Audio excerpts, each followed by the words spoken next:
Good morning. Welcome to the Putnam County Board of County Commission meeting Tuesday, July 11th.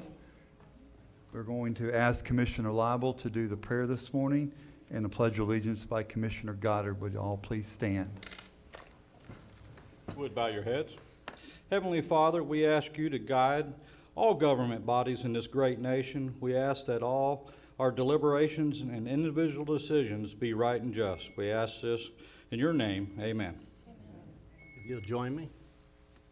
I pledge allegiance to the flag of the United States of America and to the republic for which it stands, one nation, under God, indivisible, with liberty and justice for all.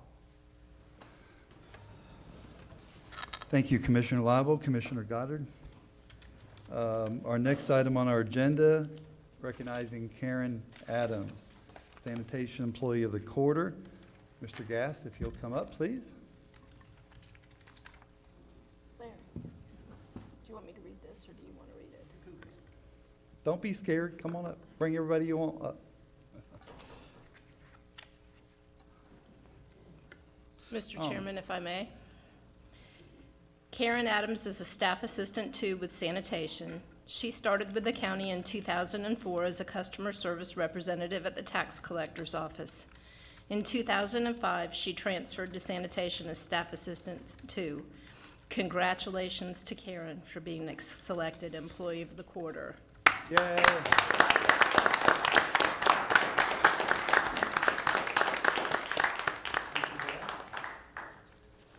I'd like to say a few things about Karen. She is one of the best customer service oriented people that you come across. You have somebody who is so mad and angry and full of distrust and hate towards something that has gone on, and they get her sweet voice on the phone and they fuss and holler and scream, and she maintains that pleasant, wonderful attitude. That's the kind of person that you have to have on the phones, and she does a wonderful job for us de-escalating issues with citizens in the county. And I don't know what we would do without her, because she is that link in customer service that does the job for us. What's her extension? We can start. 911. Again, congratulations.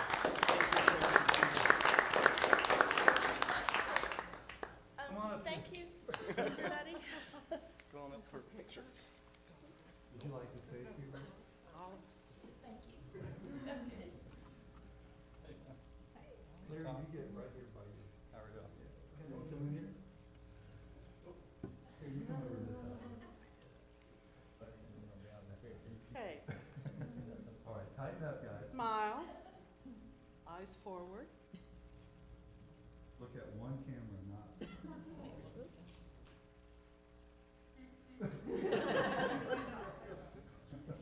Chip, move in. There you go. Big smiles. Thank you. All right. Again, congratulations.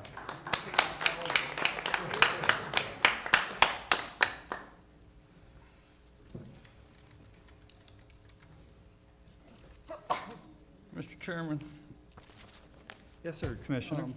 I noticed on the agenda today, and we have time to recover, but our minutes are missing from our last board meeting. Can we bring those back at 5 o'clock and, or get them earlier for review?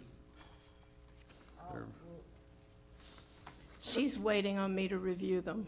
Okay. Yes, Commissioner. I have a stack of them that I haven't reviewed yet. All right, Okay, let's, that's all good. We can put them on the 5:05 meeting today? As long as I stay here all day, no dizzy spells so far. Okay, Well, it's also our job to review them, Yeah. and that's why I noticed they were missing. I know. thank you, Commissioner. Yeah, we'll do the minutes this evening then at the meeting at 5:05. Public comment. Mr. Jim Bush with FP&L, come on down. This is a time that we want to hear from the public. You don't have to fill out a blue card, but we encourage you to do so.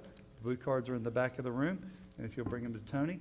If you don't fill out a blue card, you have 3 minutes to speak and no personal attacks, and we will listen to you, but we will not be able to take any type of action today based on the fact that we didn't know what you were going to talk about prior to being here. Mr. Bush. Thank you, Mr. Chair and Commissioners. I just wanted to provide you a brief update on our 2 solar projects in West Putnam. Again, Jim Bush, I'm the manager at FPL, 303 Hastings Road in St. Augustine. Just want to provide you a quick update on our 2 projects. First, as you know, we have the Horizon project, which is south of Melrose, straddles the Putnam-Alachua border, and then the Coral Farms project, what you call it, is in the town of Florahome. Making progress on both sites. Horizon's a bit ahead of the Coral Farms project. Our plan was to cascade resources, from one, as we phase the project from one project to the next. Right now at the Horizon project, we have 75% of our piles in the ground and about 25% of the panels. That we have had, as you know, record rain over the month of June, and that's impeded our construction a bit, but we're still on target to have both projects in service by the end of the year this year. Good news on the labor front. I know you've asked before. We're entering peak construction. We're still ramping up the resources, but the count that I have as of about 2 weeks ago, we currently have 183 employees at our Horizon site. 169 are from the region, and about 60 are local to Putnam County. Good deal. Yes, I agree. We all. Thank you. We are planning commissioning ceremonies for December 11th. It's going to be a combined commissioning ceremony. Obviously, we'll invite all the commissioners to that. But if any of you want an inside tour of either project before then, I'd be glad to personally take you out there and show you what's going on. Great things are going on both sites. So thank you for that, and also just thank the county and the commissioners for all the support they've provided to Well, we us. thank you for what you and your company is doing for Putnam County, and we greatly appreciate that. Commissioners, I would say avail yourself of Mr. Bush's offer. Go out and view them. I will take you up on that. So, Great. yeah, we look Thank you. forward to Thank it. you, Thank you Commissioners. very much, sir. Thank you. Mr. Sparkman.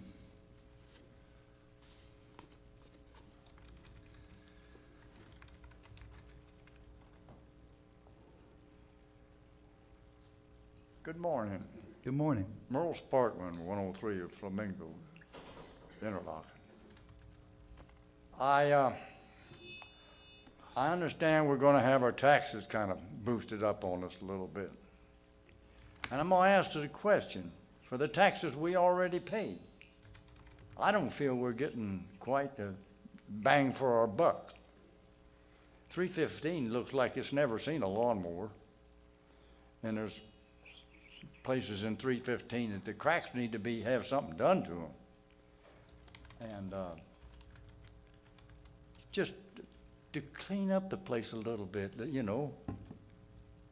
It never used to look like that when we first moved here. In fact, the matter, it was so good, we had garbage delivery twice a week, if any of you remember it. And things are going down and down and down. And I understand that things are coming up and up and up, and you got to pay for them. But all I'm asking for is, can you be a little bit more lucrative with our money, kind of give us a little more service for what we're paying for. Thank you. Thank you, Mr. Sparkman. We hear you loud and clear, sir. Mrs. Sparkman.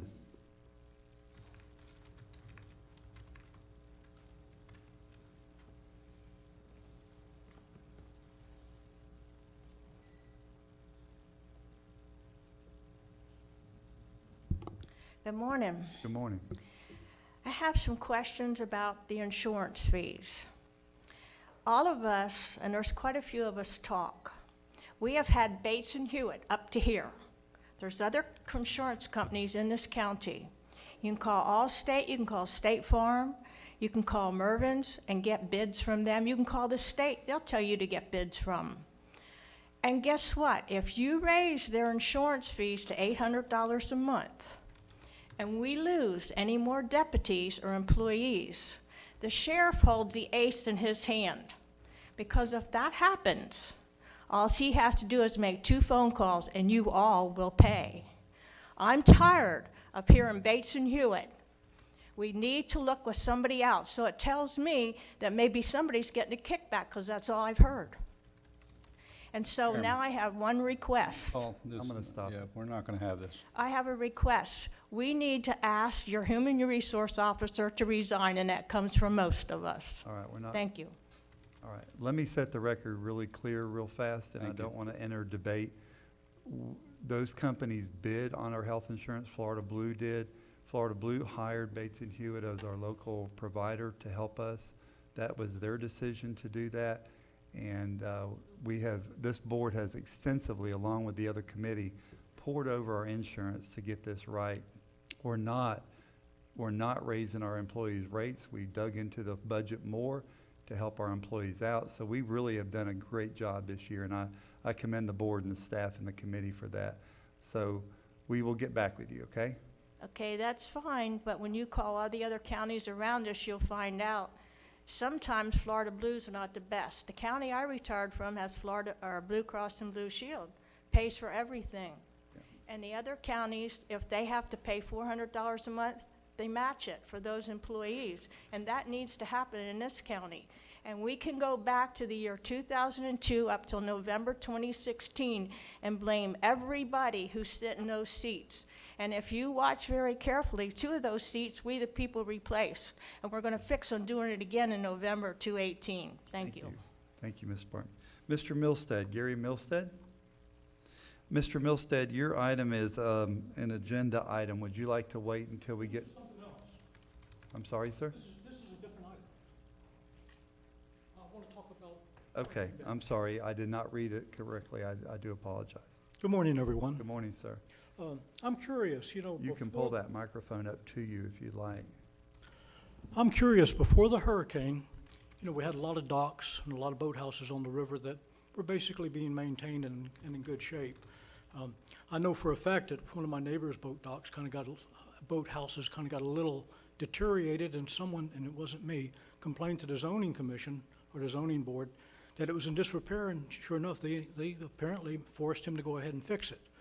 Now, since the hurricane, unfortunately, everybody's been hit hard, and a lot of these docks have been completely washed away. A lot of them are damaged severely. What is the homeowner's responsibility as far as hazards to navigation or dilapidated structures still out in the river?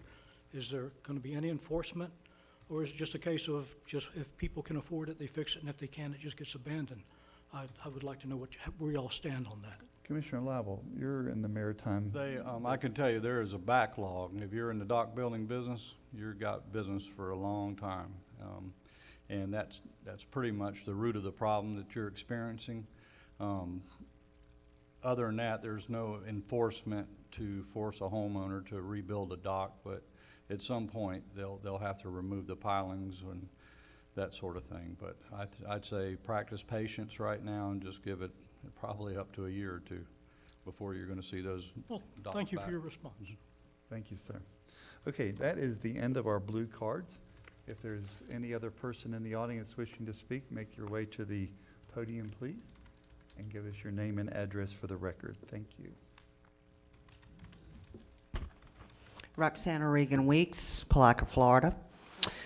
I sent all the commissioners, the clerk, Ms. Weaver, and Gator Deloach, and also Allison Waters Merritt of the Palaca Daily News, 2 emails yesterday. The first was in mid-May, I had made a public records request to the medical examiner's office in St. Johns County for the drug-related deaths in Putnam County for 2012, 13, 14, 15, 16, and current until mid-May of 17.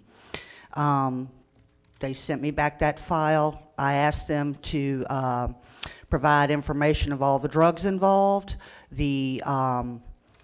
whether there was a prescription or if it was an illicit use, accident, suicide, you know, the stats on it. And I sent you all those files. I also sent a second attachment, which was a copy of an article in Saturday's Palaca Daily News about the deputies getting Narcan for the use of opioid overdoses. Opioids include morphine, methadone, hydrocodone, oxycodone, heroin, fentanyl, drugs of that class.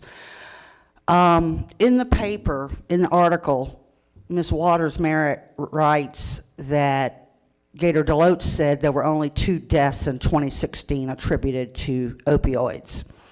If you look at the file from the medical examiner's office, you'll see that there were actually 3 times that number of opioid deaths in 2016. There were several other deaths that are related to other types of overdoses, such as that are non-opioids, such as cocaine, methamphetamine, things of that nature. The deputies getting the Narcan to carry is a great thing. We have a drug problem in Putnam County. That goes without saying. When you look at those files and see the number of deaths per year, the governor has, I guess you would say, granted $27 million in the next 2 years per year to address this opioid problem throughout Florida. And I hope you will take this information and see that Putnam County gets its fair share to address the issues here of that. The second thing I wanted to address is in this morning's newspaper, on the front page is the article about Deloach and PCSO created a new position, a natural resources officer, which is to deal with wildlife and domestic animal issues. I'd like to commend them for that. I hope they will address the issues, particularly of not just abuse and cruelty and neglect in Putnam County of animals, but also of dog fighters. Donnie Jordan is the detective that has been trained and assigned to this. Sheriff's Department has my contact information, and since the December 16 dogfight issue, I've had numerous citizens. I blew it up on social media about that. And let me just say, I can just give you a couple of, for instances, the people that were here in Putnam County that night at that fight in December of 16, one of them was a federal fugitive. The other, 6 weeks after he left here, he went back to South Florida and committed a sexual assault on a minor. They're a bad group of people. It may not be good for your public image to have it known that dog fighters are in this county, but they are. And in the last year and a half, I've had a lot of neighbors, concerned citizens contact me. I have a lot of information I've gathered in that time for these locations of where dog fighting and cockfighting is occurring in this county. And I just hope that somebody will send Detective Jordan in my direction so I can share all of that with him. Thank you, Ms. Thank you. We appreciate your comment. Is there anybody else wishing to speak before the board? All right, hearing none, we're going to close our public comment part. Commissioners, you have a consent agenda before you, minus any minutes, so we'll deal with that at 5:05 today. Items A, B, C, D, E, F, and G. Is there any items you wish to pull? I'd like to just discuss G. Okay. We have some representatives. All right. There. And other commissioners, any items? Like to pull D. Okay, Commissioner Pickens would like to pull D. And Commissioner Goddard. Yes, sir. Okay, let's go in alphabetical order. Mr. Pickens, you have the floor on item D, sir, pages 15 through 39. Yeah, I'd just like this press could come up and just kind of explain about the bid process with the 2 businesses to perform the grading and whatever jobs that they'll do for the MSBU's, and then how they are funded. Okay. Press Tompkins, Public Works Director. Good morning, sir. It was quite a arduous task to analyze the MSBU quotes. It's been a while since they went out to bid. I think we had 11 MSBU's we bid, and we did bid them individually. What we did was we set up different categories. We set up the major category, the routine category, which is the routine grading, adding material, things of that nature. And then we did have a request from some of the committee members to include boom mowing. but that was only scheduled to be twice a year. So we weighed everything on a way to how much it was going to be done and the cost of it. And what we did, we analyzed the bids on the basic routine maintenance capabilities that we would do every day or every monthly on the MSBU's. And going through that process, it was determined that Mr. Buckles and Tuttle were the low bids.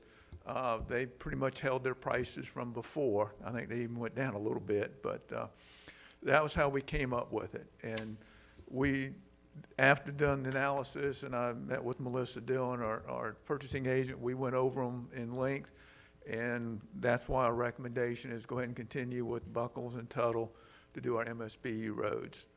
Now, they are solely funded by the non-ad valorem tax that the county collects on an assessment of each MSBU, and each one stands on its own. And what these are unit price contracts. They have a price to do grading on a per mile basis. They bring material in on a per load basis, and all this is approved prior to them doing the work by the committee member or MSBU coordinator. And basically the services match the monies that they have. If they only have enough grading to do once every 2 months, then we do grade once every 2 months. So we match the money that they bring in, the MSBU, to the services they're able to afford. So that's how we analyze it, and that's how they're funded. And these are both local companies, right? Sir, yes, sir, they're both local I think Mr. Tuttle actually lives in one of the MSBU's, but yeah, they've been around for a good while. They do us a good job. They really know how to keep the roads out there pretty passable and all. And I will say this, the rains we've been having is killing all of us right now. We're doing everything we can do with these roads right now, and we just cannot get ahead of Mother Nature right now.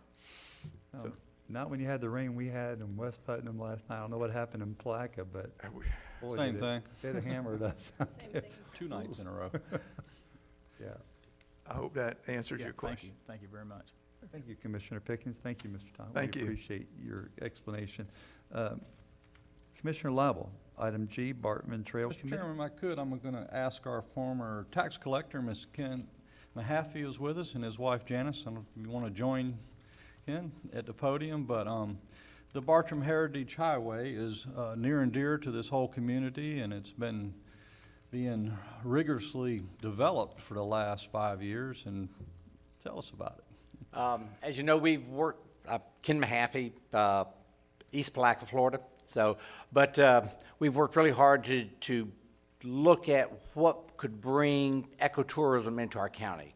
And seeing of course, the biggest jewel we have is our river out there. And knowing that the history behind it, after reading the travels that was published back in 1791, discussed a lot about Putnam County. I mean, very detailed information about Putnam County in 1791. That's a long time ago.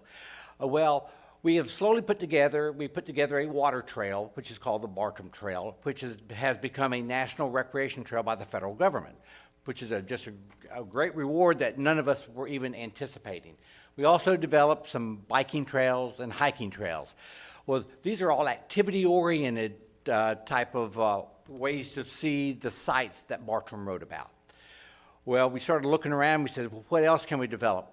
The next thing that we figured out was, as you get older, your physical activity wanes a little bit. So you go through a lot of communities and you see all these highways that are designated as specific type of highways. Well, we decided it was time to give some of us older people an easier way to go from one place to another, besides getting on our bicycle or getting on our boots and walking. So we decided we would like to develop the Bartram Heritage Highway system in Putnam County. With that, we are being able to take people driving to a lot of these sites that they normally would not know about. And it's another way maybe to keep people in our community for another day, to enjoy what we think is probably the most beautiful natural county in the state of Florida. So we're working with Florida Department of Transportation with Deb Miller out of Lake City. And we had to get these letters of support and resolutions so we could go to our next step, which would be the letter of intent. And this is about a 5-year process. So we're 5 years from probably getting to the end of it, but this is the beginning, and it's a very important first step. Thank you. Yeah, and there are other heritage highways, the A1A is a heritage highway, and then as we come inland, this one outdates all of them. And- Right. And a lot of people know and they don't know, but there are two Bartrams. It actually dates back to 1765. Right. And the son, I guess, was the latter date you were Right. talking about. William. William Bartram. He came back in 1774 Yeah. and As spent an- quite a bit of time in Putnam County that time. He did. And in Putnam County, we have the mother lode of Bartram sites, and a lot of the signs are already by the highways. You can actually, you have somewhat of a trail now. Yes, we do, and we do have some new signs we'll be putting up and all too, but it's really exciting because there on Highway 17 in East Palatka, you've got Rollstown, you go out Highway 100, you've got Rice Creek, you've got, we hope to get some signs up out at Cowpen Lake, which was a very important place where Bartram drew all of his fish.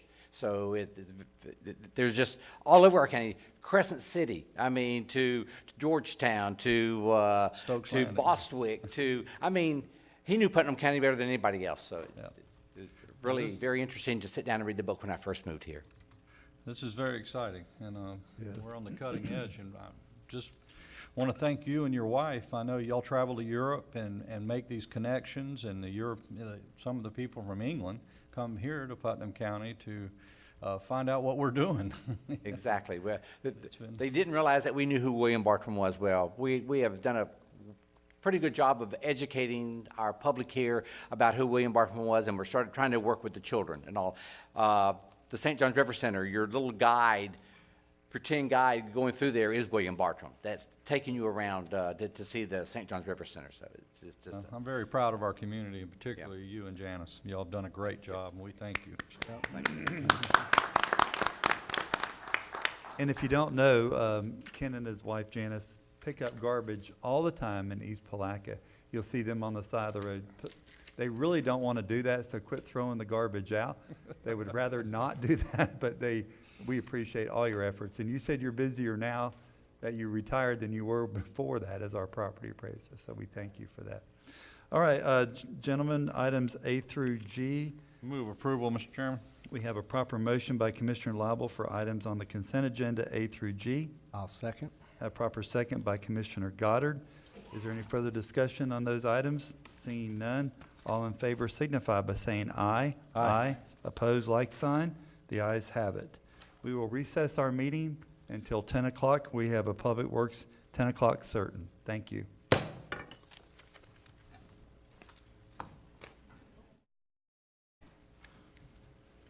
Sorry about the long break there, but we have two 10 o'clock certains on our plate. And our first one is public hearing, request board approval and signature on resolution for vacation of Cow Creek Court, page 44 to 47 in your packet. Mr. Tompkins and Mr. Cuneo are at the microphone. Good afternoon, or good morning, Commissioners. I'm going to go through the PowerPoint. It's the same PowerPoint brief you've seen before. James Cuneo, Putnam County Public Works Engineering Department. June 11th, public hearing for Cow Creek Court Road vacation.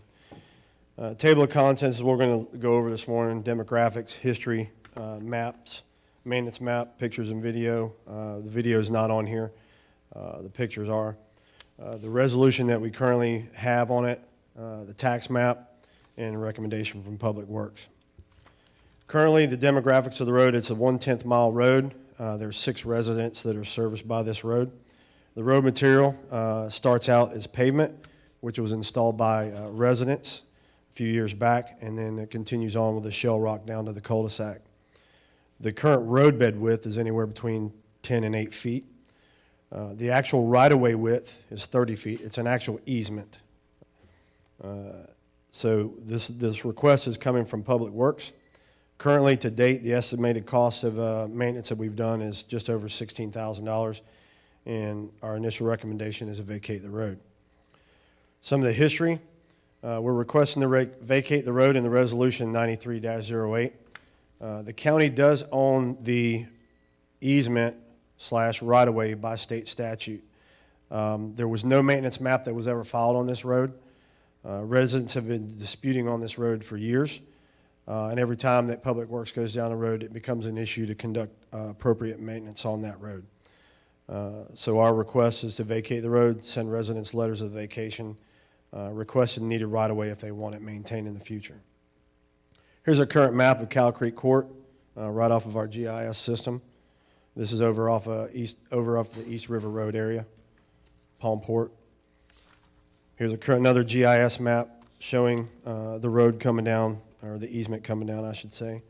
And it's about half paved in shell rock. There's some of the maintenance that we've done over the years, and significantly there's gaps between 2013 and to date. We've only actually been out there a couple times to do maintenance on the road. So there are large gaps within maintenance that we've done. And again, we're a little over $16,000 for maintenance that we've done to date. Here's some pictures of Cow Creek Court, and this is where we kind of get into the damages, I'll say damage, but the things that are put in the roadway. You can see in this picture that that's my tape measure going across the road. The width of a grader blade is 14 feet, and that's the length of that tape measure going across the road, so you can see we can't adequately maintain the road grading it. Additionally, there are items that are in the road, as you can see on the side there. Here's another picture showing a little close-up that the width of that road bed is about 9 foot 10 inches, and again, a grader blade is 14 feet wide. Again, the tape measure a little bit further down the road with a picture of my truck, so it shows you the width of the road that we have to deal with for maintenance. And going back, noticing the debris in the pictures. Here's some video cameras that are right there around where it comes off pavement, goes into shell rock by the residents. And this is every time they see a county vehicle that come in here to conduct maintenance. They automatically start putting items out into the road. Some other photos. In the photo to the right here, you'll see where they actually have curb blocks now that are running the whole length of the road with flowers growing up on either side of them. This is the current resolution that we're under the maintenance, Class 1 maintained road, and that was done back in '93. And we cannot currently maintain the road properly because the road's being blocked by items. Here's the tax map. Now, this tax map actually shows you that this road is actually an easement and not an actual road that was platted when this subdivision was created. And all the parcel numbers there to the left are the parcel numbers of the 6 residents in that area. So our recommendation from the county attorney and Public Works when Mr. Tompkins had a conversation with him is to vacate the road and rescind the resolution. And there's a date of that meeting was held. We do have prior 7 years of maintenance on the road prior to the broken up times that we weren't maintaining it. So we actually own the road by prescriptive rights only. So our best course of action is to vacate the road. So for Public Works, we would like to request to vacate the road maintenance, and if a residents would like it maintained, require deeded right-of-way once it's vacated.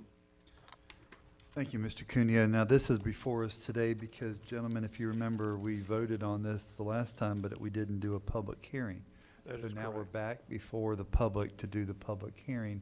So we basically null and void what we did at the last meeting, at the end of the meeting, to start over on this issue. And that was our responsibility. We had put it down as a consent item, and it should have been a public hearing before, and I apologize for that being done. I do have some clarification. I had a long conversation with Stacy Manning about it, and what the statute basically says is since we have done continuing maintenance for a period of time, that we do have an ownership interest in the road. This was an easement. I did the title. I went through all the deeds on it. It is an easement to the homeowners. It was never dedicated to the county or never given to the county at all. That easement is strictly to the homeowners for roadway and utility purposes. I went through all the deeds. And clarification on our maintenance. We did one pothole patch in 8, 10, 11, and 15. We graded the dirt portion one time in 13. We did one washout repair in 15, and we did a driveway repair in 14, one. So that's our maintenance that we've done out there. And it is just not economically feasible for me to try to send a motor grader to grade 200 to 300 feet of road at the end of a cul-de-sac, basically, when we can't even get in there to do it. And you can see by the maintenance records, we haven't needed to be in there. It's a residential road. It serves the residents only. And that's why we've asked them for it to be vacated and taken off our maintenance list so we can devote our resources where they're desperately needed.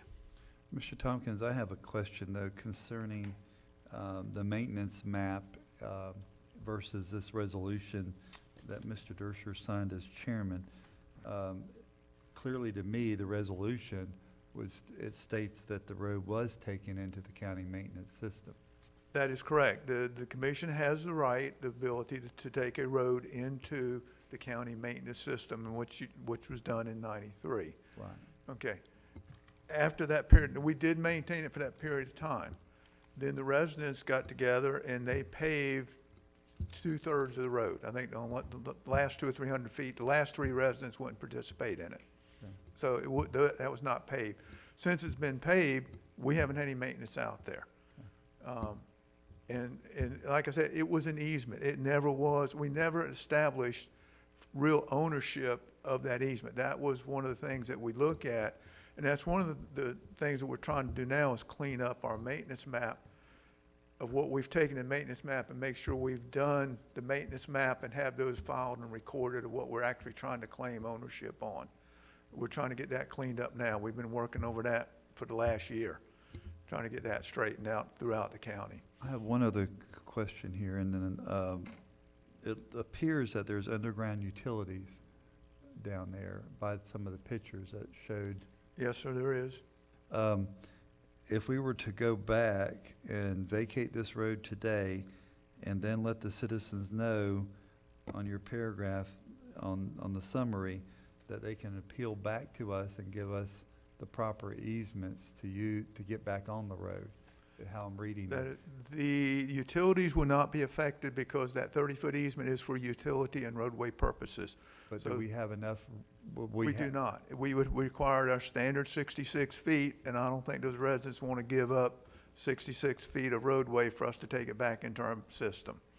You know, we talked in our transportation meetings of different road widths based on the county and where that could happen at. Do they all need to be 66, or could some be 40, could some be 50? And you were going to bring that back to us in another workshop in Right. future We have not months. finished putting that together. There is some opportunity to go with a lesser right-of-way width, but there again, they would have to deed that right-of-way to the county. And what we're trying to stick with is a minimum of 40 feet, absolute minimum. And, you know, right now we have 30, so we'd have to take, you know, another 10 feet, 5 feet on either side of the road. But we need to look at the drainage and what needs to be done out there, so it could be more than that. Right. Like I said, we do not have any ownership. That was an easement that was originally established for the homeowners. It was not given to the county in any fashion. All right, I do want to go on record that Dr. Ekiok called me. He lives at the end of that cul-de-sac. And he called me to let me know that it was very important for him to be able to still stay in the county maintenance system. And I told him I would bring that up, so. And I know Mr. Manning's not here, but I think all of us have to disclose if we've had any contact with Well, actually, property owner. there's only one quasi judicial, and this is not it, so. Okay. Yeah. I don't want to overstep my bounds, No, but I want you're to make sure we fine. get it done right Made this sure time. I covered my bases on that one, so. Okay. Commissioners, any questions for Mr. Tompkins or Mr. Cuneo? I think the quasi judicial statement that the council runs by us before every public hearing is very important, that we should disclose that we had contact or not. It's not a quasi judicial, but you can sure go ahead and do what I just did, and if you've had contact with anyone, go ahead and reveal it now.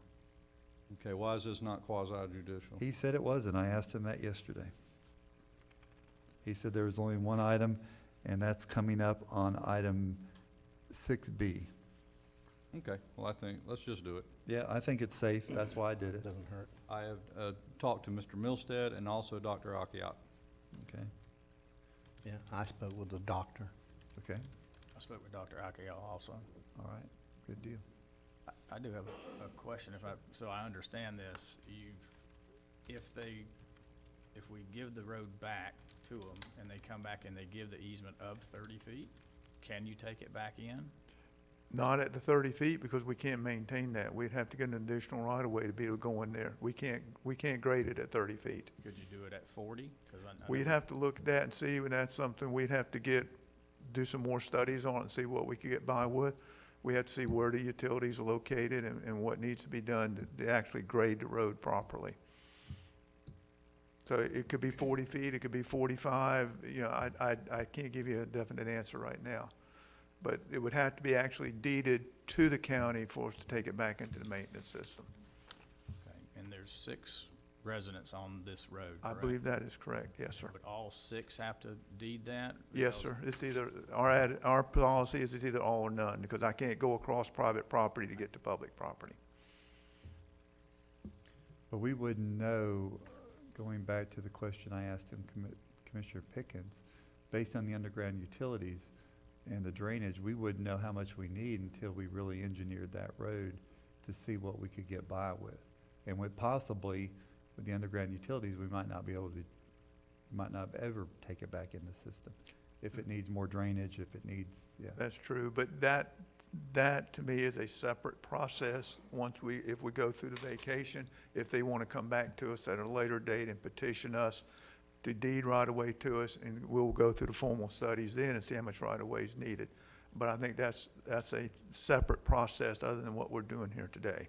Okay. All right, I'm going to open it up for public comments, and we'll come back to more discussion. Is there anyone in the audience wishing to speak in favor of vacating this road? Okay, seeing none. Is there anybody in the audience wishing to speak against vacating this road? Please come up and state your name. Come on. Come up and state your name and address for the record, please. My name is Mohammed Michael Akiat. I live in 115 Cow Creek Court, East Palatka. I am here to ask if you please reconsider vacating the road to my house. I've been resident of Putnam County for over a quarter century. I served this county since then. My team, myself, delivered over 60% of babies born in Putnam County. I gave up very lucrative and very prestigious position at Northwestern University as a professor in medicine to live in Putnam County and raise my kids here.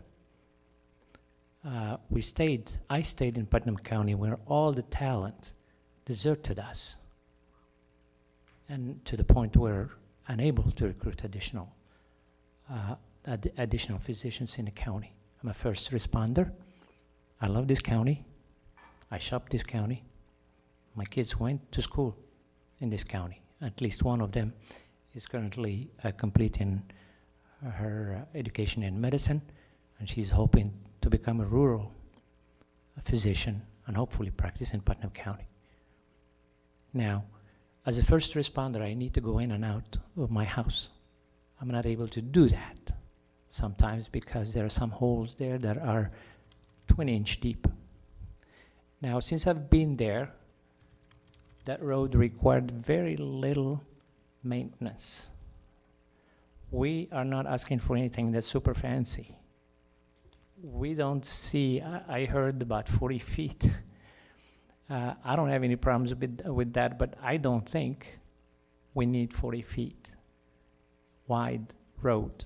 Now, I'm not an engineer, and there's only really 3 people living at the end of that cul-de-sac. Now, with that road being in that kind of condition, and if the maintenance is if that road is no longer maintained, we have concerns about services to get to us. Fire services, EMS, or just services to service our yards and things that, or deliver packages to our houses. Now, since I've been there, and this is about a quarter century, we never had an issue. I mean, there are some potholes there, and it's a very low maintenance road, like I said. Some potholes there, and we would usually call the public services, and they would come and fill up those potholes, and done for another 6, 7, 8, 9 months.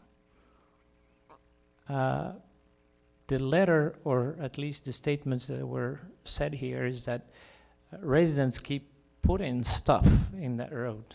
We don't put any stuff in the road. And I think the proper thing to do, if that is the obstacle and that's the reason we are changing what has been done, is somebody putting stuff in the road. It's very simple. Just ask the person to stop doing that. I apologize. No, you're fine. Now, I think if we are not, or at least if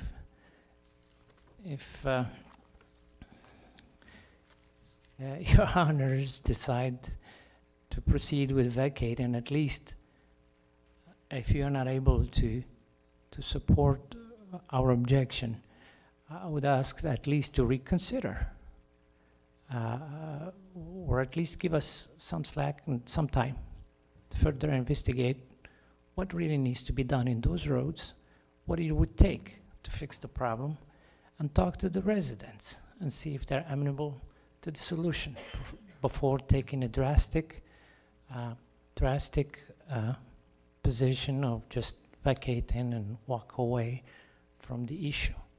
I believe that most, if not all, residents would be willing to work with the Public Works, would be willing to consider any reasonable options that we were given, but just taking us off the grid and treat us as disposable citizens and disposable neighborhood is probably a little bit of an overhit. And I appreciate your support. Thank you. And I Question, thank you very okay. much for giving me some time. Dr. Akiat? Yes, sir. Commissioner Lible has a question. Dr. Akiat, so you made the statement that an engineer's professional opinion would matter to you, and in this case, they've asked for 10 additional feet to get to the 40 feet needed for us to properly maintain, and considering your professional status as far as needing a good road to exit and enter, would you be willing to give us the 10 feet so we could reach the goal that you would like to have? I have no issues whatsoever. So you will give, You you'll can vacate. take as much, whatever it takes in my property. I'm prepared, and I'm willing to Okay. deed or give you anything you want. Okay, And thank you. I don't have any issues with that. I don't have any problems with that. And I was never asked to do anything. We were just, this thing hit us like, and when I read the letter that was sent to us, it says that due to residents putting objects in the road, the residents don't put anything in that road. That person who is putting things in there just need to be asked to stop doing that. And I would be very happy with the way things used to be. Every 5, 6, 8 months when there is a pothole, just please somebody come in and fill it up, and 2 buckets of whatever it takes to put in there so we can get in and out of the house. We are not asking for anything that's super fancy. Could Mr. Tompkins, our engineer of Public Works, is consolidating the areas that graders work in our county, and we support him entirely. And what it is, he's trying to pave as much as possible.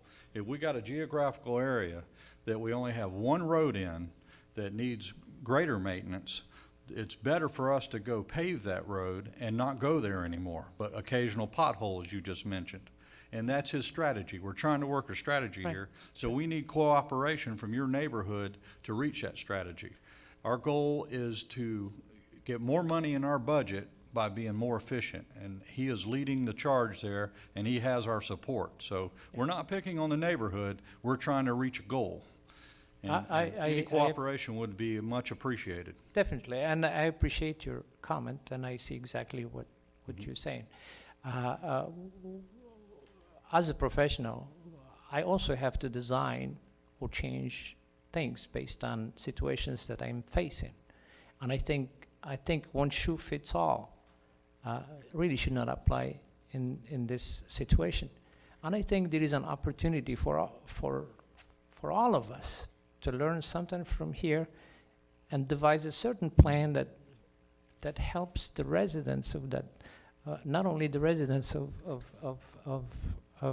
those 6 residents, but the county, to beautify the county, because there's some pretty houses in that strip, some of the prettiest houses in Putnam County. We don't argue that, Dr. Aki. We just need cooperation from all 6. And we're in with you. I'm on the We record got for, it. I'm on the record for saying that I'm prepared to fully cooperate in any way that would benefit all the 6 residents in that strip. Very And good. there is a second physician living in that cul-de-sac. She's also a first responder. And we have some expensive cars. We cannot drive through those potholes and I am concerned about having an issue with a fire truck or something cannot get to my house when I need an emergency intervention. I'm concerned when I have to get out at 3 o'clock in the morning with a huge storm and have to negotiate my way through a 2 feet deep pot where I can't get out of my residence. So if you cannot support, or for whatever reason you choose to not reconsider the proposal of Public Works, at least give us some more time. Give them time to talk to the residents. Give us time as residents to reconsider and talk about this and see how we can get out of it. And see how we can devise some plan that's going to fit the project, that's going to be amenable, reasonable to all the residents of that strip. Thank you, sir. Mr. Lible, is that the end of you? Well, I'd just like to make the point that we have given years of time with no avail. And we need cooperation from your neighborhood because we don't have time. We have to move in this plan that we're working now. So the ball's in your court, so to speak. We really want to be on your team. We want all the things you just mentioned to happen, but it really is your choice. But Commissioner, those 6 residents are going to stop the entire project? I believe you'll succeed. I really do. I mean, if we just have this just portion of this Cow Creek is going to stop the entire Putnam County project from proceeding?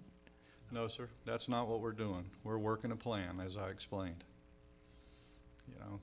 I'm asking 6 residents to get along and be part of that plan. Please, sir. With all due respect, sir, it makes sense what you say. And I think those residents, if they were given a chance to look further into that and reconsider what they're going to lose and what the options are, I'm pretty confident that we can get somewhere. I think our move will, coupled with your move, we'll all be happy. Thank you so much, sir. Thank you, Don. And I'm on the record for saying that whatever is required and whatever I need to do, whatever you want from my property, I will fully cooperate. Very well. Thank you very much. Thank you, sir. Okay. Yes, sir. Please state your name and Hi. address. Yeah, my name is Chris Hooker. I'm a resident at 114 Cow Creek Court. I'm the newest resident on the block, and my wife and I relocated in November from Alabama. We've lived in Alabama for the last 18 years, and we're glad to be here in Putnam County. She is the first responder Doctor was speaking about. She works for Azalea Health in rural health medicine. She was a professor at Auburn University in medicine, and she decided to come to Putnam County because we have family who live near here, and we love this area. And so we are now residing in that house, and since we've been there, there've been potholes that have had to negotiate through.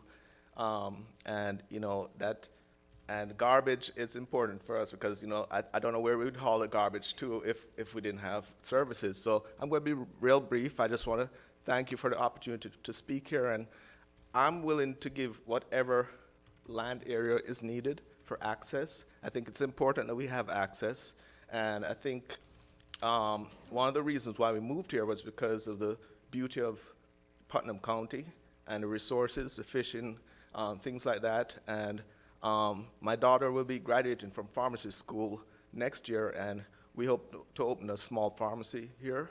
And if we're not able to live here, it would be unfortunate for us as well as I think the county. I think we can provide some resources that would be beneficial to the county. So I just want to thank you all for the opportunity. Okay, thank you, sir. All right, anybody else want to speak in favor of this? Mr. Milstead's in the back. Yes, come up, Mr. Milstead. You want to speak in opposition to that? That's okay. Do you want to speak in opposition to that now? Yes. Okay, go right ahead, Mr. Milstead. Well, first of all, I'm here celebrating two things today. I'm celebrating my 47th anniversary. I married my childhood sweetheart, and this is a very important day for us. Happy anniversary. Thank you. The other thing I'm celebrating is that we're in America, I'm an American, we're free.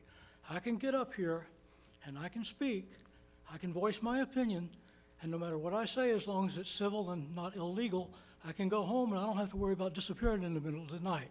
Right. That's very important. There's a lot of issues here. There's an awful lot of paperwork. There's a lot of emails. There's a lot of conflicts. That's not really appropriate for this committee to go over.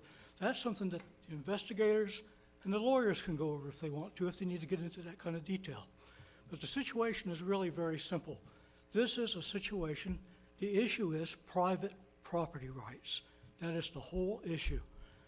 I think that Mr. Tompkins has got a perfect understanding of exactly what the situation is legally about whether we own the property, what right the county has to come in there, what right the county doesn't have.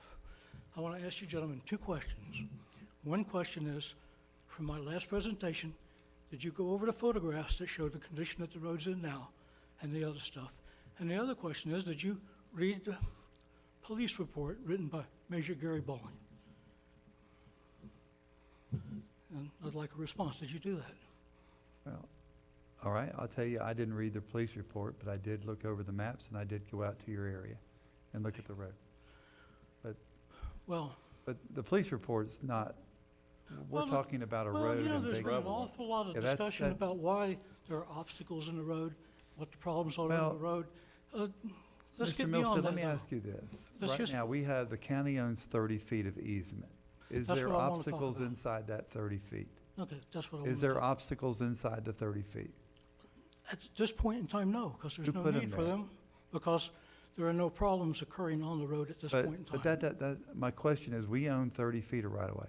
I'm sorry? We own 30 feet of right-of-way. No, you don't own 30 feet of right-of-way. You've got a prescriptive easement that says you own the actual road going through there as far as maintaining the road. My paper says we have a 30-foot easement on that. There's a difference between a granted easement, a deeded easement, and a prescriptive easement. Nonetheless, the bottom line is, there are utilities. Well, first of all, the only thing that I dispute from the PowerPoint presentation is the road has never been, and at this time, any narrower than 11 feet. It said 8 to 10 feet. No, 11 feet is the narrowest the road has ever been. That's what my deed showed when I bought the property. That's what my survey showed, and that's what I've maintained it as. And that's the amount that I kept the obstacles off the road. The second thing is, there was a discussion about utilities. On the west side of the road, 4 feet off of the road, there's buried electrical, sewer, and potable water. On the east side of the road, 2 feet off of the road, there's cable TV. I'm very familiar with all this because I built this house and I have personally been there while all this stuff has been maintained and installed. So I know exactly where the utilities are. I've had the locate service come out because I've had to do digging and actually flag these utilities a number of times. On the 30-foot easement along both sides of the road, I've got a fence. The reason I've got a fence is to protect myself and my family from the physical threats and basically problems we've had from the neighbors. Right next to that fence, almost touching the fence, I've got 28 palm trees that are over 30 feet tall. They're planted along the road, kind of like when you go down Hollywood Boulevard. There's no way you're going to be able to widen that road another 10 feet without taking out all those trees, that fence, and covering up those utilities. So the bottom line is, based on the fact that this is a private property issue, the county's never had the right to come in there and tell me what I can plant on the other side of the easement behind my fence at the bequest of Mohammed Akiak or Bob Trump. They never had the right to come in there and put in a cul-de-sac at the end of the road based on the fact it's a prescriptive easement. And they just own the right to maintain the road as it has been maintained historically.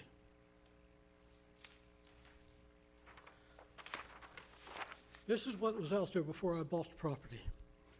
A grass field is what I bought. That's the road the way it was maintained ever since 1993.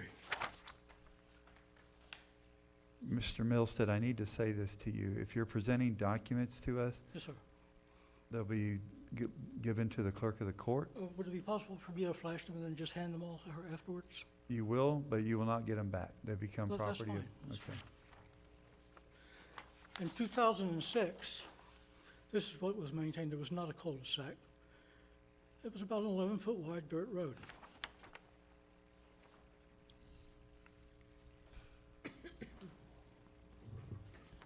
In 2008, Public Works made me move a line of hedges and a fence because the neighbors insisted there had to be a turnaround at the end of the road.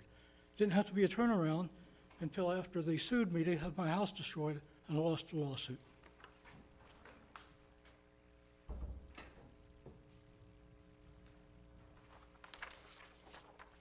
In 2009, you can see where I've moved my hedge, but you can see there isn't a cul-de-sac there yet, just an open grassy area. Okay, I need to ask you a question. They sued you in court, and you moved those items, or we moved those items? I'm sorry, I couldn't understand you. Sued you in court, and what was the verdict in that case?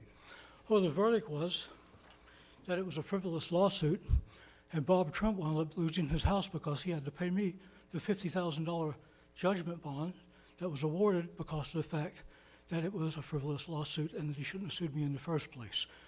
If you had read the document, all that is very well summarized by Major Gary Bowling. And in addition to that,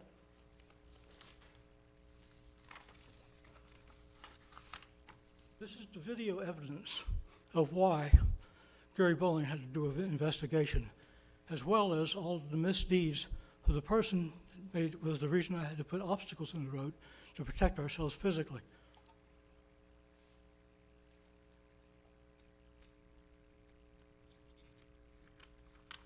This is the video evidence of Mrs. Akiak almost running my wife over with her car, and that's the reason I had to put curbs along the road, because I didn't want my wife being run over. So the bottom line is, vacate the road, I'll maintain my portion of the road, stay out of my hair, I won't have the county hounding me for another 10 years, and I'll live happily ever after. Thank you. Thank you. If you'll deliver all those documents over to the clerk of the court, please, we would appreciate that. Colonel Wells, you'd like to say something concerning that? Thank you, Mr. Chairman. Again, Colonel Wells, Chief Deputy, Putnam County Sheriff's Office. I just want to save you the time, unless you so choose to. The Sheriff's Office did complete a documentation report on this case. This has been an ongoing civil dispute requiring an exorbitant amount of responses from deputy sheriffs to this area. Everything from whose lawn man is parking where, who's piling the leaves in different property, who's put concrete in the middle of the road to stop this, that, and the other, whose cameras are aimed at who's shining lights in whose houses, whose religious emblems are facing which direction. And we did neighborhood resolution projects, tried to bring everybody to the table and work this out. So the report he's referring to is not criminal in nature, it's information in nature, and the Sheriff's Office rendered no opinion on who was right or who was wrong. We referred them to civil attorneys over right-of-way disputes. Just want to catch up on that. Thank you, Mr. Wells. Any questions for Mr. Wells? Not at all. Mr. Tompkins, can I ask you a question? Again, I want to go back to what I was just talking about. The road width currently is 8 to 10 feet, but we have a 30-foot easement, and that includes all the utilities and all. We just heard from Mr. Milstead basically that he's not willing to give up any more land at this point. Can we widen the road and take care of the utilities inside that 30-foot easement, or we cannot do that? I would not recommend it. I mean, at the 30 feet with where the utilities are located, I mean, 8 to 10 feet is not ample. I mean, we've talked about this in our other committee meetings. Some of the other roads we have in the county, Finney, Cricket, some of these other roads, we're trying to maintain an absolute 14-foot minimum for a roadway. 8 to 10 feet is one car. I just don't recommend it. And I know the situation's only 6 homeowners in there, but the thing is about the roadway, we only have an ownership interest in it due to maintenance of a certain period of time. That easement was never dedicated to the county. I got you. It was only dedicated to all the homeowners out there. But there is some, if we're gonna sit here in a quasi-judicial manner, there is some understanding by a prior resolution by this board that took that full road into account, that they took the road into the maintenance system. Now, whether we've done a lot of work or no work, they did take it in. Yes, sir, they And that did. road is in. So what helps protect the residents that want to keep this road into Putnam County and our maintenance? What protects them if we vacate this road? Well, like we explained earlier, if I'm gonna say a 2-step process. We need to vacate the road. Then if the residents want to get together and come to us with a petition saying we're all willing to donate right away to get whatever width we need, 35 or 40 feet to make this work, we're willing to dedicate right away, then we can work out those details and bring a new petition back to the commission here and saying, we would then recommend this roadway, a actual right-of-way that we own, to bring it back into the maintenance system, and it would be to the width that we could realistically maintain with the equipment we have.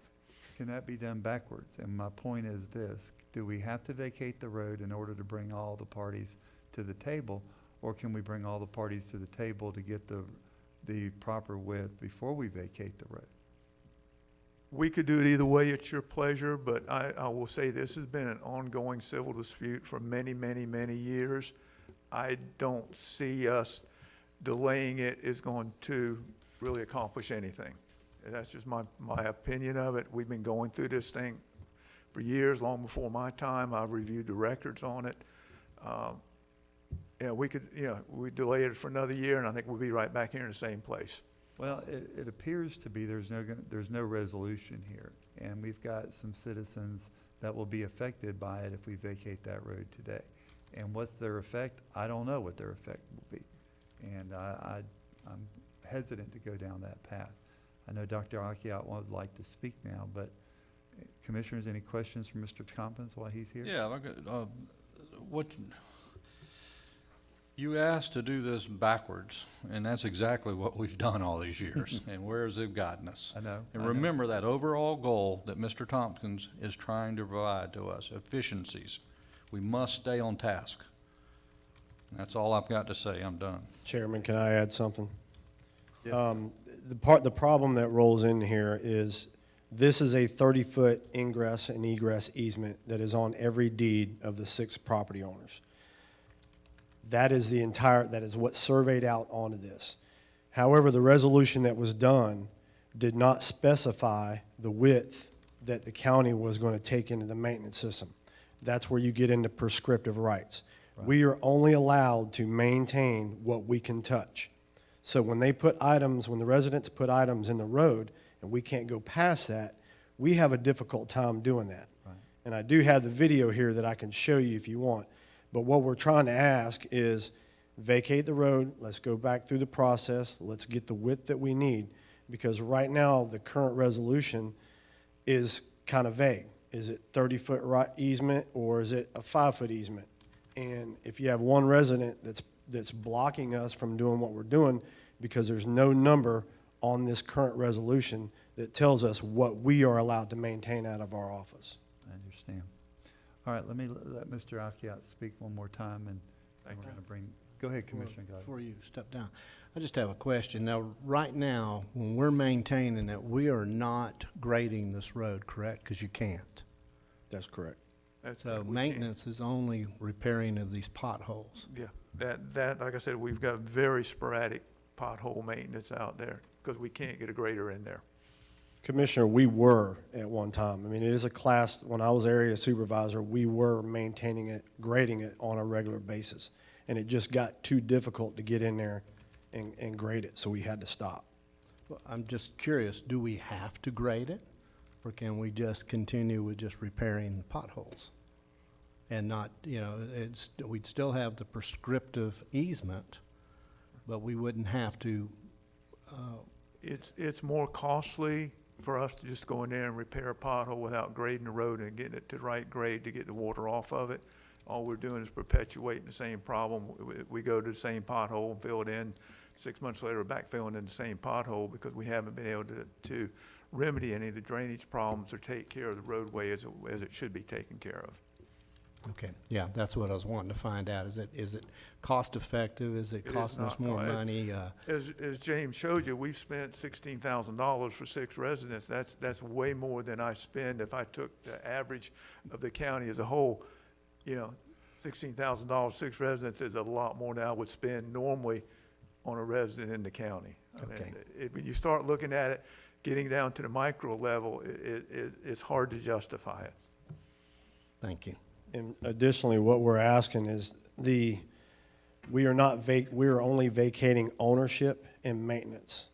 The services, the citizens will still have their services. They'll still get their utilities. We're not messing with that. We're just vacating ownership and maintenance. And this vacation has absolutely no bearing on the easement that was granted to them in their deeds that was for egress, ingress, and utilities. That would not be affected by this vacation at all. And Mr. Manning did confirm that with me before the last meeting. Thank you. Yes, I understand. It just takes our responsibility of having to maintain the road. That is correct. Commissioner Pickens? Press, before you leave, as I understand, if we vacate this, that they could go through a process to come back with the correct amount of right-of-way to where we could take this back into the maintenance system. Yes, sir, they have that option. Okay, when would they know what that width would be? Well, what I would like to do is have a petition or have some acknowledgement that the homeowners definitely want to go through with this, because like I said, it's an all or none. If I've got 2 property owners say, you know, we don't care about it, we're not going to do it, then, and I don't want to be cavalier about this, but I don't want to waste a whole lot of time and energy coming up with the design and everything for the roadway to have it done if it's never going to get through. And that's, I say, if the residents can come together and say all 6 of them want to dedicate enough right-of-way to the county to make it a maintained road, then we will certainly do whatever's necessary to fulfill that petition and get it in front of the board here. Mr. Chairman? Yes, sir.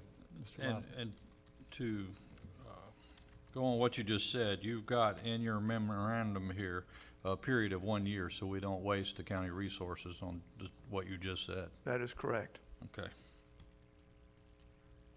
Okay, thank you. Dr. Akiat, and then we'll,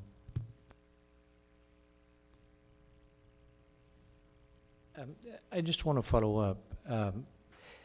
There's been disputes in the neighborhood, but I don't think those disputes are relevant to what we're talking about today. The $16,000, I guess that's the expense of how many years? For the last how many years now?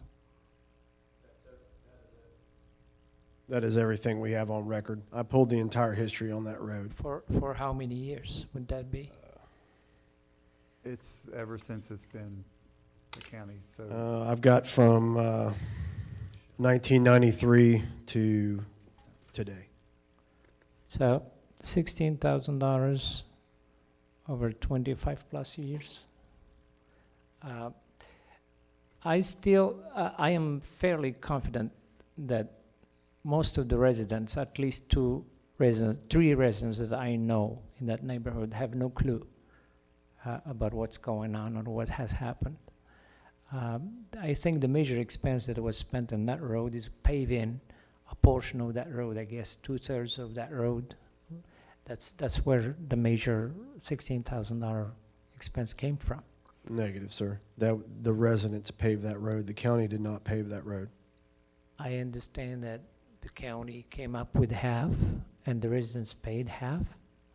I may be wrong. According to the maintenance records that I have on the road, Right. it did not have anything to do with paving other than pothole patching for pavement. That was my understanding, so I may be wrong, but something that you may want to check back on. But I still believe that if the residents, the bureaucracy that's involved in getting the residents back together and going through the whole paperwork and the process and the time, but by that time, what am I going to be doing at the end of Cow Creek Road if I cannot drive my way out of there? Who's going to maintain this right of way? If I decide to maintain it and bring my tractor and start grading that road, what kind of rights do I have to do that? And if my family is in trouble and help cannot get to me, what's the cost of that? If I cannot get out as a first responder, there are two physicians there, they're both of them first responder. We're required to make it within 15 minutes to 30 minutes where we need to be in case there is a need for first response. How am I going to get out of there? I would very much appreciate, I think it does make common sense, at least to me, that we take one step back, reconsider, give us some time where we could have at least a documented or at least an understanding, an exact understanding of what is it needed. Do we really need 40 feet easement in that neighborhood, for those 6 residents? Is there enough room for 40 feet easements? These are questions that I would like to be answered. And I think if the residents are given the plan or the options, and they were told exactly what needs to be done to achieve what the county is trying to achieve, I believe at least they deserve at least to be given that information so they can make an educated decision. Thank you. Appreciate it. Thank you very much. Okay. I'm going to let Mr. Milstead a few more minutes, but then that's it. I'm going to close it down. So just one quick rebuttal, and then we're just a few minutes, please. You're welcome. First, I want to apologize for getting so excited. I'm not used to having so much pressure and speaking in public like this. But I just want to close by saying, the county hasn't spent much money on the road recently. Over the past few years, you haven't been out there doing a whole lot. I would be tickled to death if we could cut a deal to where you come out one last time, fill those potholes, and from that point on, you can vacate the road, and I will maintain in good faith the road that crosses my property. There'll be no problem with rescue units getting through there. I will not put myself in a position where someone can have an accident and sue me because I have been negligent in maintaining my portion of the road. Dr. Akiak has mentioned a lot of his concerns of why it's important for us to have utilities and services down there. I agree. But the one thing Dr. Akiak hasn't informed y'all is he doesn't live there anymore. Since before Hurricane Matthew, Dr. Akiak purchased an $850,000 house in Comanche Cove in St. Augustine, and that's where he lives. His house is vacant and has been vacant ever since before Hurricane Matthew. He does come in once a week and sometimes spends the night because he attends his practice that he still has here in Putnam County 1 day a week. So that's the situation. You really need to look at those tapes because I think you've done me a disservice by not examining the evidence that I presented last time, and that will give you a great insight. The representative from the Sheriff's Department said no conclusion has been reached as far as whether anyone is guilty or not guilty, but just look at the video. Dr. Alkiot promised my wife and I that he could be a horse when we asked him not to block our driveway anymore. Look at that tape, and you'll see which kind of a horse he can be. Thank you. Okay, that's the end of the comments then. Commissioners, that is going to be the end of our public comments on this. We're going to go to Commissioner deliberations now. What's the pleasure of the board? We have a recommendation to vacate Cow Creek Court for maintenance and ownership. Well, as I stated before, Mr. Chairman, this has been ongoing. It's extremely civil in nature as far as decisions, and I think the best position this body could be in is to vacate and the neighborhood come to the conclusion, because doing it the same way we have is a description of insanity, and we've done it for a decade or more that way. So I move for staff recommendations with that being said. We have a proper motion by Commissioner Lible to vacate Cow Creek Court for maintenance and ownership. Do we have a second? I'm a second, and I want to open it up with a discussion if we Okay. could. Do we have any more discussion? No, I'm done. And I do. If I could have press, he was mentioning repairing some potholes on there. Is that feasible? You mean for us to right now and yes, sir, we can fix those. Okay, and just so that, the doctor understands, I understand where you're coming from. My driveway, for an example, is 1,000 feet long, and I do want my family to get out. Therefore, I repair my driveway. Press knows where I actually live. There's a dirt road that I come out to, which they maintain periodically. But I do know that my road, what I own, I have to maintain. I bring in the shell, I grade it, I'm the one who maintains it. So, and I think I'm not alone. I believe a lot of people in Putnam County live on these dirt roads, and we do have to take care of our own driveways. I would say if you'll repair those, I'm fine with vacating these If you want areas. to make that, we certainly can go fix the potholes and make that one of the conditions that we do the vacation, and we'll go fix them. If I can get them out there this week or as soon as I can, we'll take care of it. That would be up to Commissioner Lible to make that change on his motion. I'll amend my motion to reflect the additional request.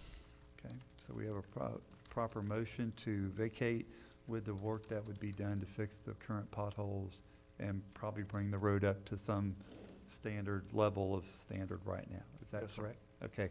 Commissioner Goddard, do you second it? Or I you- do second it. All right. We have a proper motion. We have a second. Any further discussion on this matter? All right. All in favor signify by saying aye. Aye. Aye. Opposed, like sign. The ayes have it. Thank you very much. Thank you very much. Okay. Moving on to item 6A, small scale future land use amendment from A1 to CR. Michael Adams.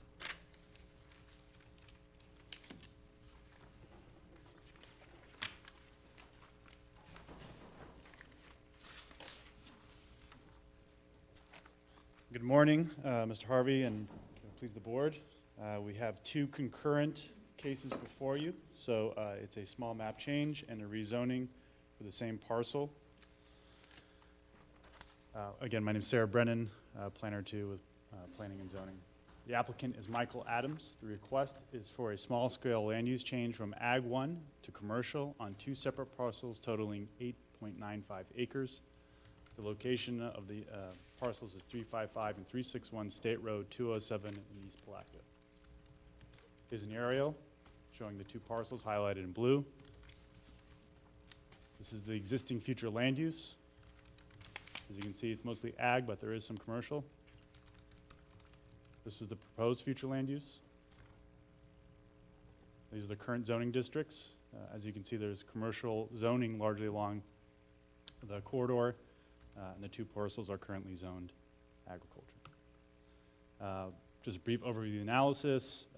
Basically gives us standards, what we have to follow for a future land use change. Not to get into too many details because it will be redundant, but it does meet the transportation needs, has available capacity to meet demand generated by the business, proposed business, potable water, and private wells will be on site. Requested land use change from Ag 1 to commercial, meets the locational requirements for commercial and policy A.1.9.3.5 of the comp plan. There'll be no adverse impacts to infrastructure resulting from development on the subject property. Planning Commission has recommended approval at its June 14th, 2017 meeting unanimously, I might add, and staff recommends approval of the requested land use change from Ag 1 to commercial. Are there any questions for staff? Thank you. Commissioners, any questions? We do welcome you to the podium. This is your first time. Yes, thank you, and thank you So for being we easy on welcome me you. so far. We hope to see much more of this activity going on. So Commissioners, any questions for Mr. Bennett? I have none, Mr. Chair. I have none. I have none. All right, anybody in the audience wishing to speak in favor? Anybody wishing to oppose this? All right, Commissioners, I'm going to end deliberations. What's your pleasure? Move for staff recommendations. Have proper motion by Commissioner Lible to accept staff recommendations. I'll second it. Proper second by Commissioner Pickens. Any further discussion by this board? Seeing none, all in favor signify by saying aye. Aye. Pose like sign. Okay, this is the quasi judicial, and this is where we will, on the next item, R17-003, if you will reveal any ex parte communication, starting to my left with Commissioner Pickens. I just spoke with staff, with Brian Hammond. Okay, I've had none. I've had none. And I've had none. All right, good. Present your case, sir. Sir, thank you. Again, concurrent, it's R17-003, same two parcels, same applicant, same addresses. Proposed use is to facilitate the development of mini storages and associated outside storage business. Again, here's an aerial. The current zoning is ag. The proposed zoning, if you take action today to approve it, converting it to commercial. Just brief overview analysis. We're changing from A1 to commercial. We've approved that for the future land use. The proposed zoning is from ag to C3. C3 would allow open and mini storage on this property. It meets all requirements for transportation and traffic, level of service. No floodplains, no wetlands. It's a commercial infill. Findings and recommendations. Staff finds that the proposed rezoning is consistent with the comp plan, consistent with locational requirements for C3 zoning, and compatible with surrounding uses. Again, Planning Commission recommended approval at its June 14th, 2017 meeting, and staff is recommending approval of the request to amend the zoning map from ag to C3. Any questions for staff? Thank you. Any questions? Okay, seeing none, is there anyone in the audience wishing to speak in favor of this application? All right, seeing none, anybody in the audience wishing to oppose this application? Seeing none, we'll close the end of our public comment on this topic. Commissioner deliberations. Seeing none, the chair will entertain a motion. I'll make a motion that we approve this. Approve as recommended. We have a proper motion by Commissioner Goddard to approve the recommended change from ag to C3 commercial.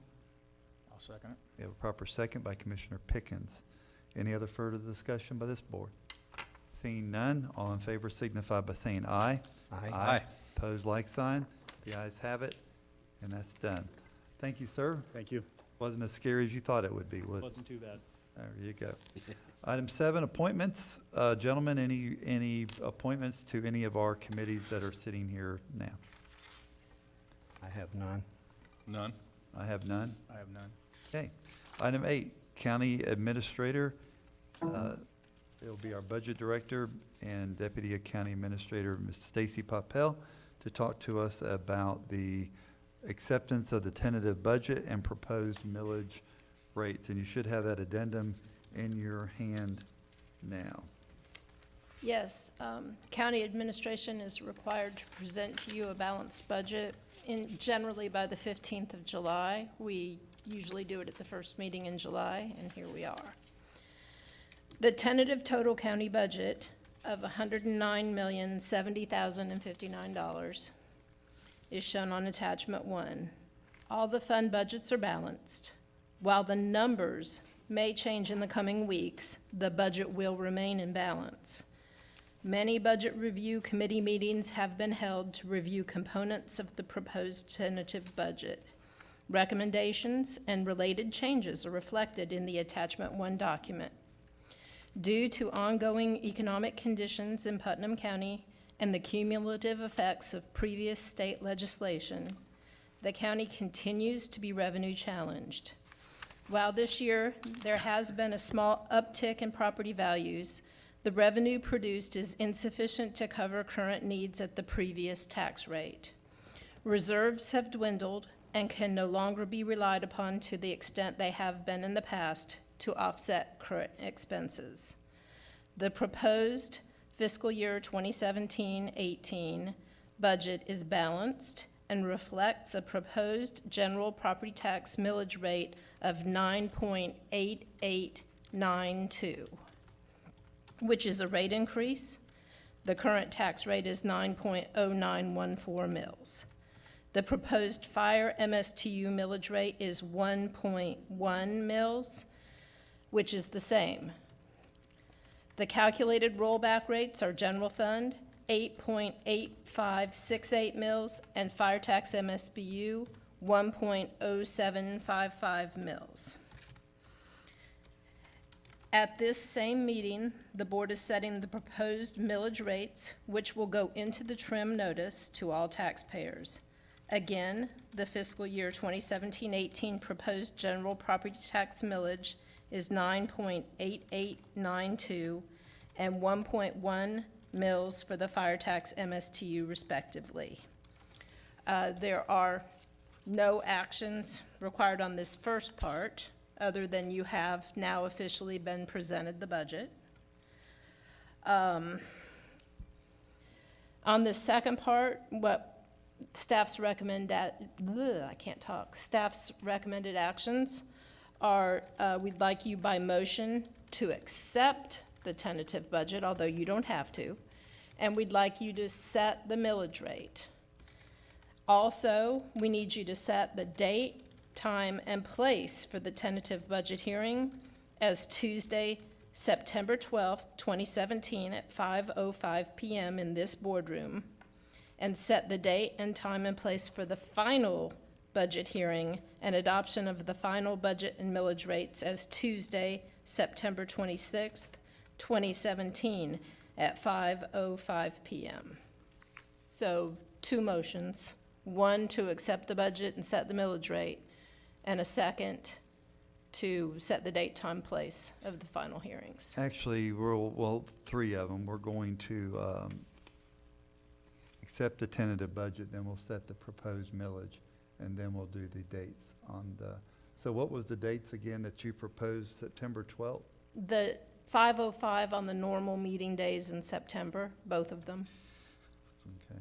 12th and the 26th for your 12th and the final. 26th at 5:05 p.m. Mr. Chair, if I could. Yes, sir. Ms. Please. Propel, I would like to add language that is a proposed millage rate. Right. We can't go over this rate we're speaking of today, but we can certainly come back under it. Absolutely, you may. This is just the millage rate that will be advertised on the trim notice. The millage rate that you pass in September may indeed be lower. I know we spoke Friday of different things that we want to do together to look at in the budget to hopefully reduce that millage rate. Plus, I've yet to receive one revenue from the state that may increase revenues slightly and help to slightly reduce the millage rate. This was just, would be the cap, the highest millage rate that would be seen. This isn't the final millage rate. Right. The main purpose is to get to our tax assessor a maximum amount so he can send out with the trim notices that's statutorily required by the state of Florida. Yeah, we have to do this. By August 4th, but yes, it is statutory required. Okay, and I agree. We spent a lot of time going through the budget, and We have really combed through it. There's more combing to be done. I did hear from another department who might have quite a bit of monies left in their budget that they can absorb. So I'm whittling that down. And in the future, I would like to talk about, well, we'll talk about that later. Yeah, but I'd like to talk about. What do you want first? But right now, we need a motion to accept the tentative budget. I'd like to make a motion to accept the tentative budget. Okay, we have a proper motion by Commissioner Goddard to accept the tentative budget as presented. I'll second it. We have a proper second by Commissioner Pickens. Any further discussion by this board? Seeing none, all in favor signify by saying aye. Aye. Aye. Pose like sign. Aye. Did you? No, Okay. before we got there, are you asking for a tentative budget amount? Yes, right now we are. No, she, the budget officer. By statute, you don't even have to formally accept this budget. The county administration must present it to you on or before the 15th, so long as the property appraiser has delivered the certificate of values on or before the 1st, and they did. And so we're making that. We'd like that you formally accept it, but Okay, you're so not required to As a formally chairman, I just want accept it. clarification. You're asking for it, Chairman Harvey, and that's fine. I vote for it. Okay, thank you. Now we're going to, the second vote will be on a proposed millage rate that we cannot go any higher than, but we can go lower than in the next few That is months. correct, and it will be 2 millage rates, the general millage rate and the MSTU millage rate. The general millage rate, 9.8892, and the MSTU fire tax millage rate, 1.1000. For clarification, do we need to also adopt the rollback, or do we do that at a future No, date? that's at future. Okay, so right now, Commissioners, we need a motion on the proposed property tax millage rate. I'll make a motion that we accept the proposed millage rate of 9.8892 and the MSTU fire rate at 1.1.